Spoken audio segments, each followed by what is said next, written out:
Bienvenidos a Vida Nueva, un instante de reflexión que transmite esperanza por medio de la palabra de Dios. Con ustedes, el pastor Iván Bonilla.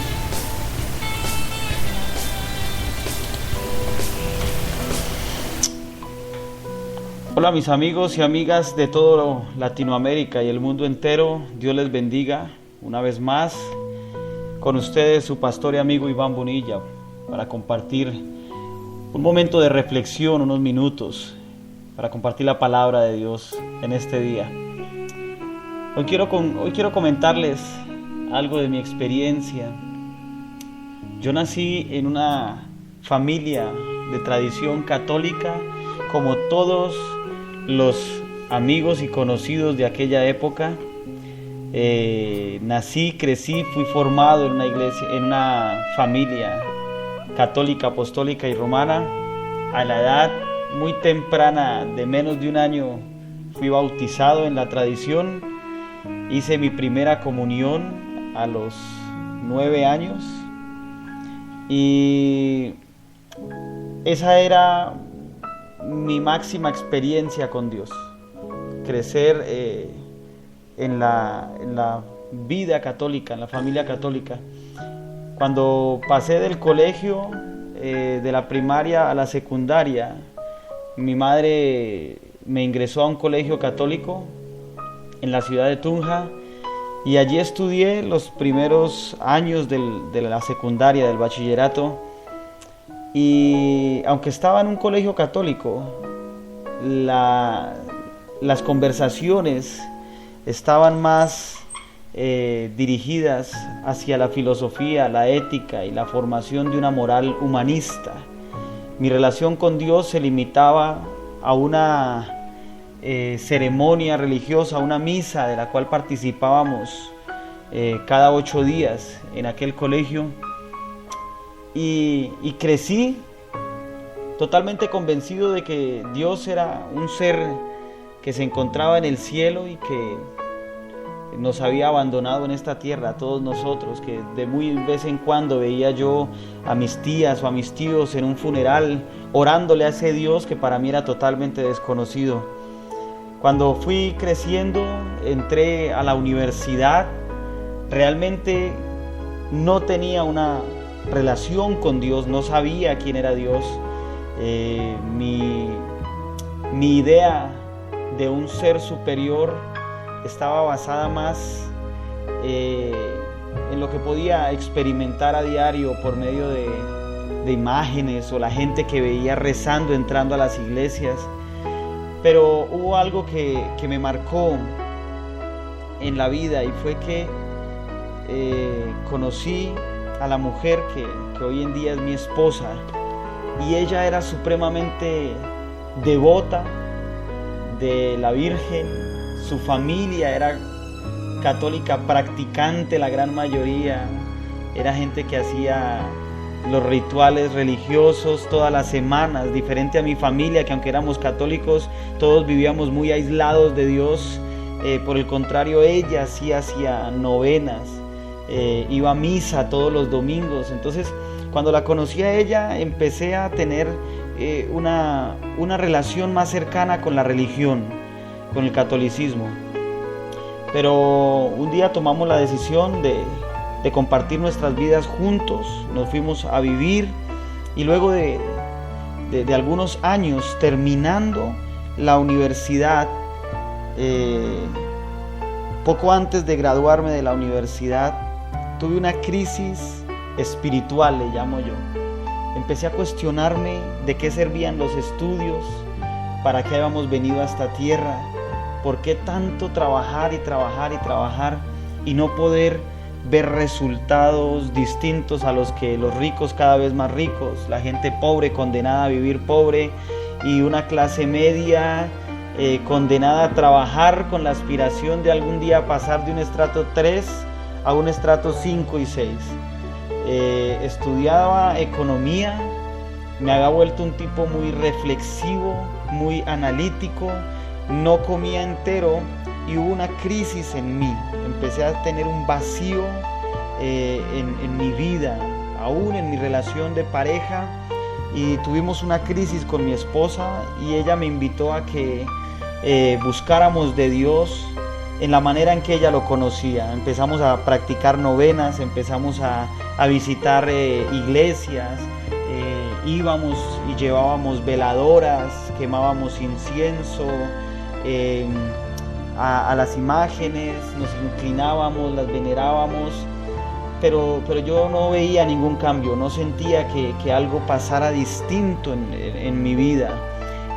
Fue así como un día, de una manera casual, alguien me habló de Jesús, alguien me habló de Cristo, y asistí a una iglesia cristiana que estaba ubicada en un apartamento, en un pequeño lugar, eran 30 sillas, era tan pequeño el lugar que yo me sorprendí el primer día que fui, pero como yo nunca tuve una relación basada en tal vez templos y estas cosas con Dios, no llevaba mucho prejuicio, así que yo entré.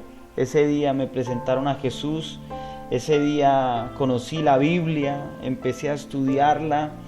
El pastor que allí predicaba era un hombre con mucho conocimiento de la Biblia, entonces empezó a mostrarme quién era Dios, y ese vacío que había en mi corazón y tantos interrogantes que había tenido durante mucho tiempo empezaron a desaparecer, y fue como si hubieran abierto mis ojos a un mundo totalmente nuevo.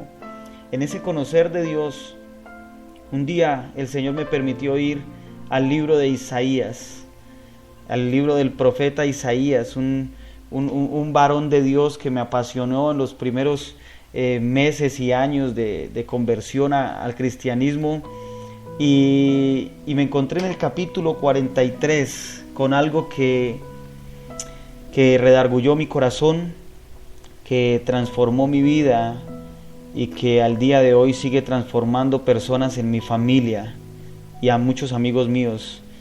Dice Isaías capítulo 44 en el versículo 9: los que fabrican ídolos no valen nada, inútiles son sus obras más preciadas. Para su propia vergüenza, sus propios testigos no ven ni conocen. ¿Quién modela un dios o funde un ídolo que no le sirve para nada? Todos sus devotos quedarán avergonzados. Simples mortales son los artesanos. Que todos se reúnan y comparezcan. Aterrados y avergonzados quedarán todos ellos. Amigo oyente, el día que yo leí esto, fui estremecido.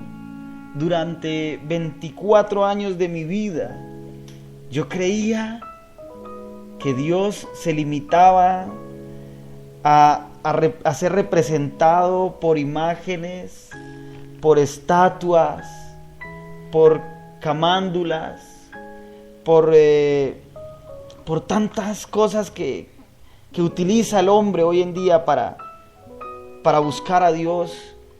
Cuando yo leí esto, fui estremecido porque yo dije, ¿cómo es posible? A mí me han enseñado que las imágenes representan a Dios. El Señor me estremeció cuando me dijo: los que fabrican ídolos no valen nada. Yo en la universidad aprendí a analizar y a no comer entero, a no dejarme guiar por corrientes simplemente falsas y a empezar a encontrar una prueba científica de todo.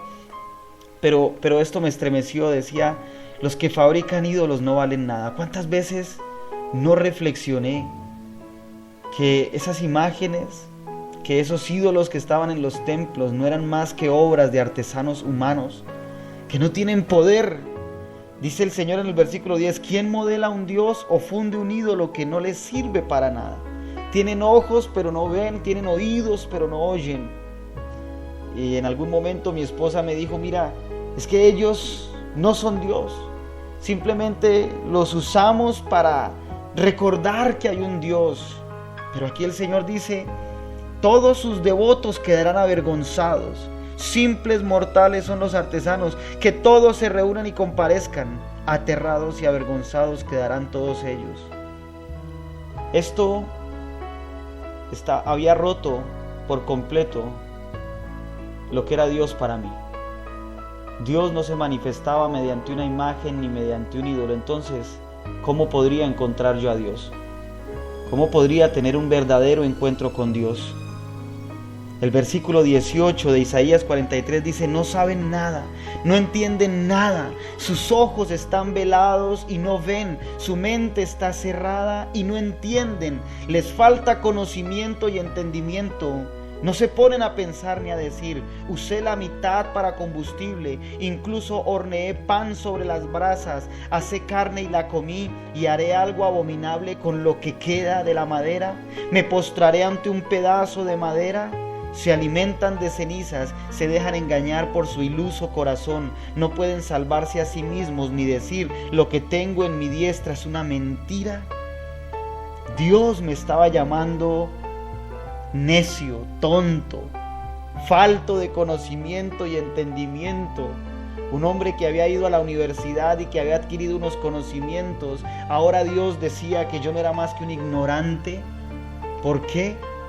Por simplemente no analizar que todo lo que yo pensaba algún día no era cierto, mas no se basaba en el conocimiento, sino se basaba en lo que otros me habían dicho de quién era Dios y cómo Dios se manifestaba a los hombres. Y recordé aquellas semanas en las cuales iba con mi esposa a visitar monumentos y me inclinaba y me postraba y oraba sin saber y sin darme cuenta, y falto de entendimiento y conocimiento de que apenas son obras de un artesano. Fueron hechas por manos humanas. ¿Y quién es el hombre delante de Dios? ¿Quién es el hombre para darle poder a un madero, a una imagen? ¿Quién es el hombre para darle poder a un escapulario? ¿Quién es el hombre para darle poder a un crucifijo? Nadie. Y fue así como entendí que el Señor no se manifiesta a nosotros por lo grande de los templos, ni por lo hermoso de las artesanías que hayan hecho los hombres. Dios se revela a nosotros en nuestro corazón. El versículo 21 dice: recuerda estas cosas, Jacob, porque tú eres mi siervo Israel. Yo te formé, tú eres mi siervo Israel. Yo no te olvidaré. He disipado tus transgresiones como el rocío y tus pecados como la bruma de la mañana. Vuelve a mí, que te he redimido. Dios no me redimió por medio de una imagen ni de una estatua. Dios entregó a su Hijo amado, a Jesucristo, por mi vida. Alguien que vino y entregó, se hizo carne siendo Dios. Vino y entregó su vida por mí, pero que un día murió, al tercer día fue levantado de entre los muertos y hoy está sentado a la diestra de Dios Padre. Fue allí donde comprendí que Dios no necesita ser representado en la tierra por un madero ni por una imagen. Fue allí donde entendí que Dios se encuentra en la creación, que Dios se encuentra cuando levanto mi mirada a los cielos y puedo contemplar la inmensidad. Fue allí donde comprendí que Jesús está sentado a la diestra de Dios Padre intercediendo por mí. Y aquellas palabras que Él manifestó diciendo: yo soy el camino, la verdad y la vida. Nadie viene al Padre si no es por mí, se hacían reales ahora en mi vida. Jesús es el camino. Su nombre, el invocar su nombre trae salvación. Algo tan sencillo, pero que durante años se mantuvo escondido en el verdadero conocimiento que trae la palabra de Dios, hoy se revelaba a mi vida. Amigo, amiga, tal vez tú tengas el mismo conocimiento de Dios que yo tuve durante los primeros años de mi vida. Tal vez a ti te han enseñado que inclinándote ante una imagen, tal vez te hayan enseñado que adorando una estatua, prendiendo veladoras, quemando incienso, subiendo a un cerro muy alto, cargando una cruz, tus culpas y tus pecados son perdonados.